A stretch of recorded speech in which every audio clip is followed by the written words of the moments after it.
Hello and welcome to Learning Chemistry with S.K. Verma.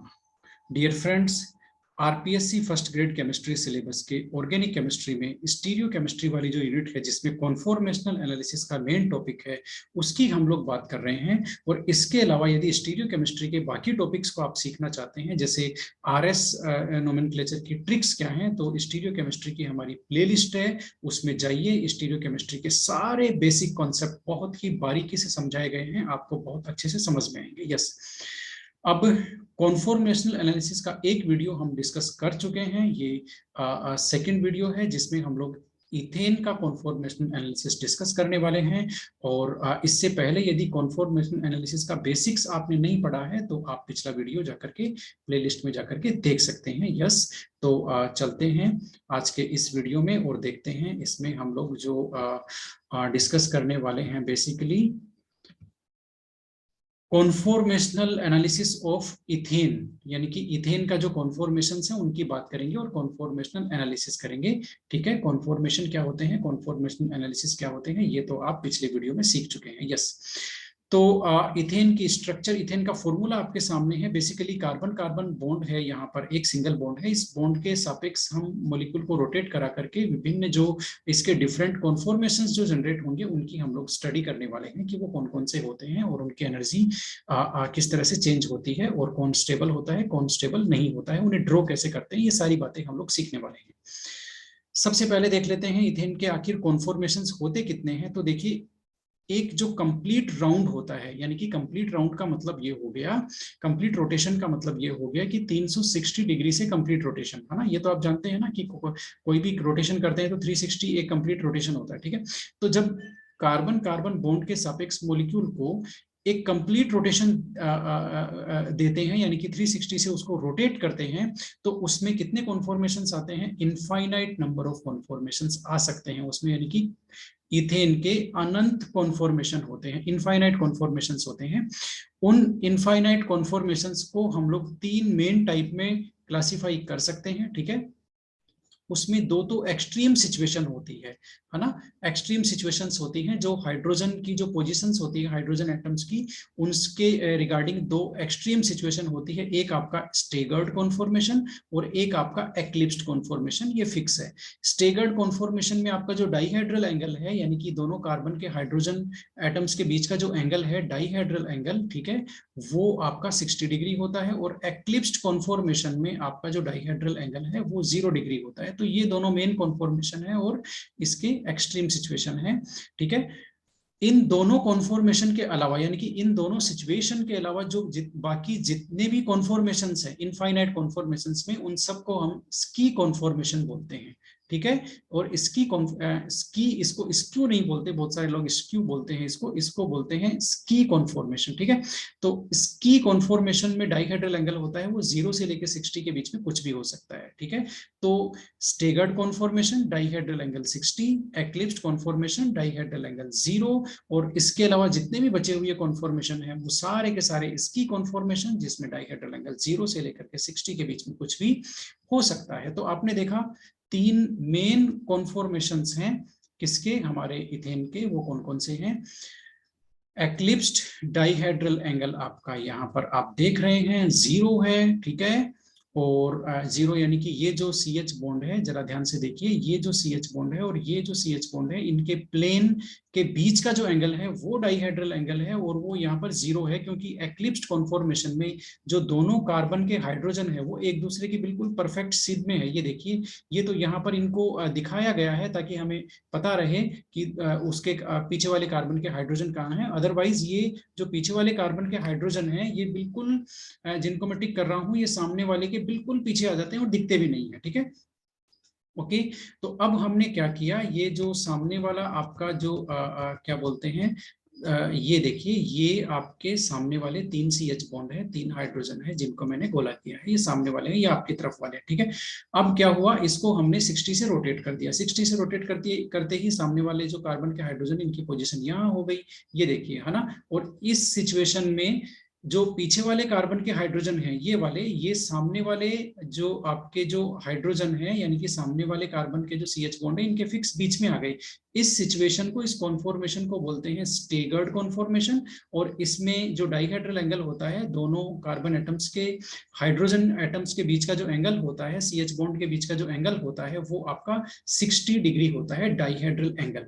तो इस तरह से ये दोनों कॉन्फॉर्मेशन से इनको पहचान लीजिए। एक्लिप्स्ड, एक्लिप्स्ड में मैंने तो ऐसे याद कर रखा है, एक्लिप्स्ड में एक जगह, यानी कि एक्लिप्स्ड में एक जगह, यानी कि जो दोनों हाइड्रोजन है वो एक जगह होते हैं, एक ही प्लेन में होते हैं, एक साथ होते हैं, एक सीध में होते हैं, कैसे भी याद कर लो इसको, ठीक है। स्टेगर्ड आप जानी गई, सामने वाले कार्बन हाइड्रोजन के बीच में पीछे वाले कार्बन के हाइड्रोजन होते हैं। स्की कॉन्फॉर्मेशन, स्की कॉन्फॉर्मेशन में देखिए ये जो एंगल होता है वो 0 से लेकर के 60 तक कुछ भी हो सकता है, डाइहेड्रल एंगल, वो सारे कॉन्फॉर्मेशन स्की कॉन्फॉर्मेशन है। तो ये वो तीनों कॉन्फॉर्मेशन है जो हमने पहचाने हैं। अब बात करते हैं कि आपके ये जो कॉन्फॉर्मेशन है इनको हम लोग ड्रॉ कैसे करते हैं, how to draw the conformations of ethane. तो सबसे पहला इंपॉर्टेंट पॉइंट है कि इथेन का जो मॉलिक्यूल है आपको इस साइड से देखना है। ये देखिए यहाँ पर एक आंख बनाई हुई है, ये इधर देख रही है, यानी कि जो कार्बन कार्बन बॉन्ड है इसके अलोंग देखना है ना।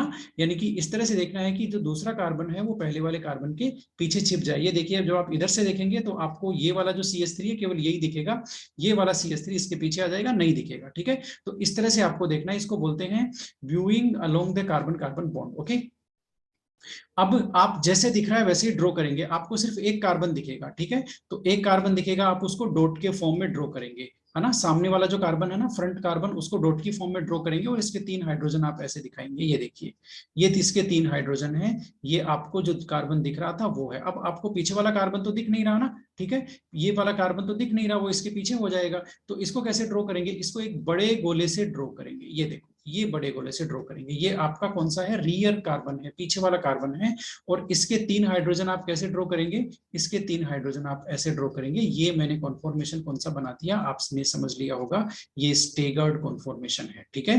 तो इस तरह से आप एक्लिप्स भी बना सकते हैं। सबसे पहले फ्रंट कार्बन बनाएंगे, फ्रंट कार्बन का मतलब पॉइंट और 3 CH बॉन्ड, ये देखिए, ठीक है। अब रियर कार्बन में आप एक बड़ा गोला बनाएंगे और फिर आप यहाँ पर ये जो एक्लिप्स में तो आप जानते हैं ना कि पीछे वाले कार्बन के हाइड्रोजन सामने वाले कार्बन के हाइड्रोजन के फिक्स पीछे सीध में होते हैं एकदम। तो ये इस तरह से मैंने ड्रॉ किया है और ये आपका एक्लिप्स्ड कौन सा है, कॉन्फॉर्मेशन ड्रॉ हो गया, ठीक है। ये एंगल आपका डाइहेड्रल एंगल 60 और यहाँ पर डाइहेड्रल एंगल 0 डिग्री। तो इस तरह से आप ड्रॉ करेंगे। ध्यान रखिएगा फ्रंट कार्बन को हम इस तरह से दिखाते हैं और रियर कार्बन को हम इस तरह से दिखाते हैं। ये आपका फ्रंट कार्बन है और ये आपका रियर यानी कि बैक यानी कि पीछे वाला कार्बन एटम है, जिसको बड़ा गोला और 3 इस तरह के बॉन्ड से हम उसको दिखाते हैं, ठीक है। अब हम जानते हैं कॉन्फॉर्मेशंस को हम दो मेथड से दिखा सकते हैं। एक तो आपका न्यूमेन प्रोजेक्शन मेथड है, एक आपका सोहर्स प्रोजेक्शन मेथड है।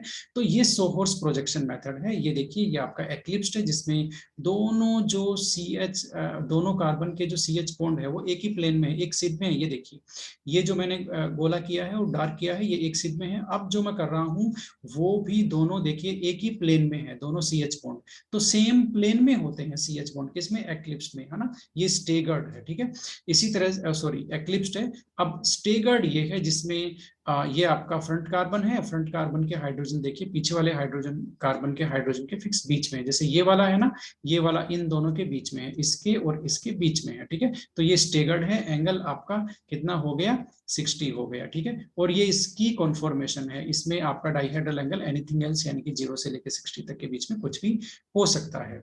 अब इंपॉर्टेंट बात ये है कि ये जो दोनों कॉन्फॉर्मेशंस हैं एक्लिप्स्ड और स्टेगर्ड, ये रैपिड इंटरकन्वर्ट होते हैं एक दूसरे में रूम टेम्परेचर पे। यानी कि रूम टेम्परेचर पे ऐसा नहीं है कि भाई इथेन कोई एक कॉन्फॉर्मेशन में आराम कर रहा है, नहीं, ये जो इथेन का मॉलिक्यूल है दोनों कॉन्फॉर्मेशंस में रैपिड इंटरकन्वर्जन चलता रहता है। यानी कि एक्लिप्स्ड स्टेगर्ड में बदलता है, स्टेगर्ड तुरंत एक्लिप्स में बदल जाता है, फिर एक्लिप्स स्टेगर्ड में, इस तरह से इंटरकन्वर्जन चलता रहता है, ठीक है।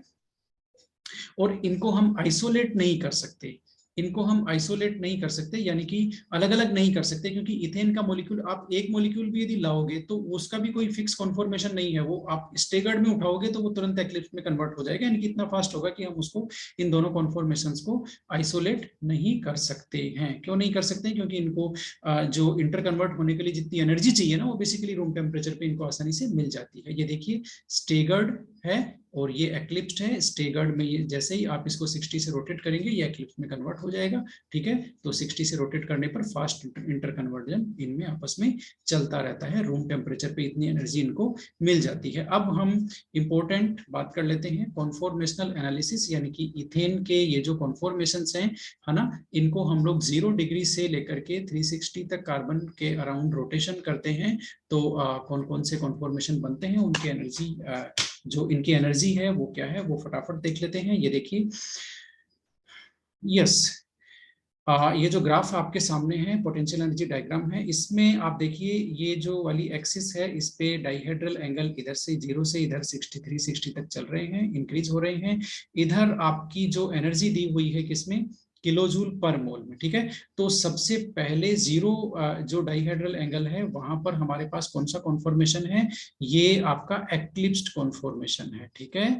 एक्लिप्स कॉन्फॉर्मेशन है और एक्लिप्स कॉन्फॉर्मेशन है। फिर जैसे ही हमने इसको 60 से रोटेट किया तो ये कन्वर्ट हो गया आपके स्टेगर्ड में, और एनर्जी देखिए ये एनर्जी डिक्रीज होकर के एनर्जी यहाँ पर आ गई, ठीक है।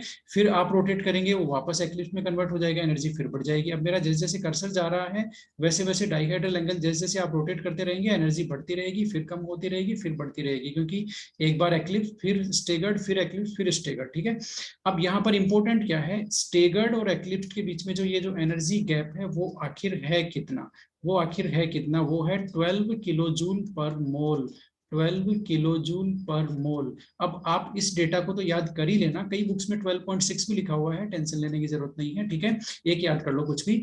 अब कई बार ये डेटा किलो कैलोरी में पूछ लेता है, तो उसके लिए कन्वर्जन फैक्टर आप हमेशा याद रखना, 1 kilo calorie 1 kilo calorie is equal to आपका 4.18 किलो जूल होता है, समझ लो बात को, ठीक है।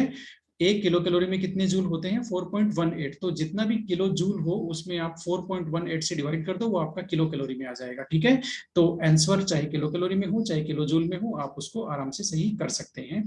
अब आपने देखा कि भाई ये जो एनर्जी है ये एक्लिप्स्ड की एनर्जी ज्यादा है और स्टेगर्ड की एनर्जी कम है। इसका मतलब ये हो गया कि आपका जो स्टेगर्ड कॉन्फॉर्मेशन है, ये स्टेगर्ड कॉन्फॉर्मेशन है, इसकी स्टेबिलिटी ज्यादा है, और एक्लिप्स्ड की स्टेबिलिटी क्या है, ये आपका एक्लिप्स्ड है वो लेस स्टेबल है और ये मोर स्टेबल है। ये तो आपको पता चल गया क्योंकि एनर्जी उसकी एक्लिप्स्ड की ज्यादा है और स्टेगर्ड की कम है। इतनी बात हो गई। अब ये हमने कंक्लूजन निकाल लिया इस ग्राफ से कि हाईएस्ट एनर्जी किसकी है, एक्लिप्स कॉन्फॉर्मेशन की है, इसलिए ये लीस्ट स्टेबल है, कम स्टेबल है। लोवेस्ट एनर्जी किसकी है, स्टेगर्ड की है, इसलिए ज्यादा स्टेबल है।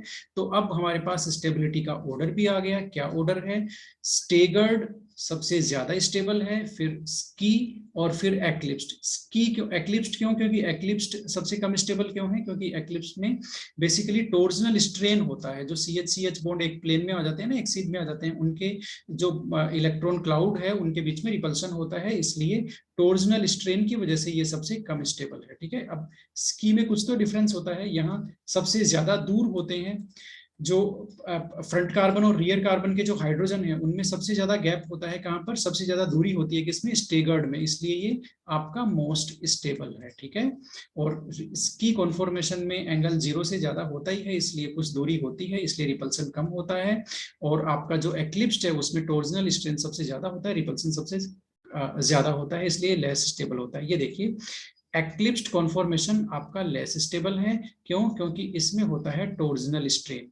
टॉर्जनल स्ट्रेन क्या होता है जरा देख लीजिए, ये जो आपके CH बॉन्ड के ऑर्बिटल्स हैं, देखिए CH बॉन्ड के ऑर्बिटल्स हैं, ये एक दूसरे के आमने सामने आ जाते हैं, इसलिए इनके बीच में होता है रिपल्सन, इसको बोलते हैं टॉर्जनल स्ट्रेन, ठीक है। बॉन्ड पेयर के बीच में रिपल्सन, टॉर्जनल स्ट्रेन एक्लिप्स में सबसे ज्यादा होता है, इसलिए ये क्या होता है, लेस स्टेबल, ये यहाँ लिखा हुआ है, ठीक है।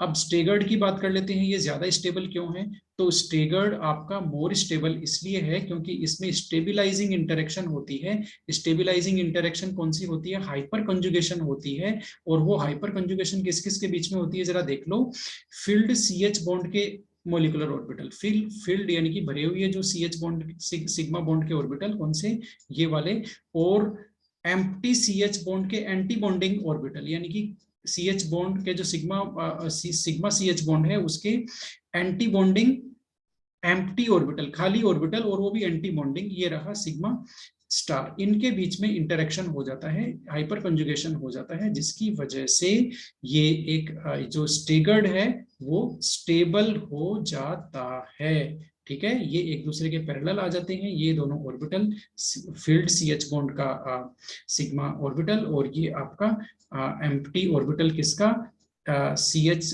बॉन्ड का एंटी बॉन्डिंग ऑर्बिटल का। ठीक है, खाली कक्षक, खाली सिग्मा स्टार कक्षक। ठीक है, तो ये इसके आमने सामने आ गया, पैरेलल हो गया, और पैरेलल होने से इसमें स्टेबलाइजिंग इंटरेक्शन हो गई, हाइपर कंजुगेशन, इसलिए मोर स्टेबल है।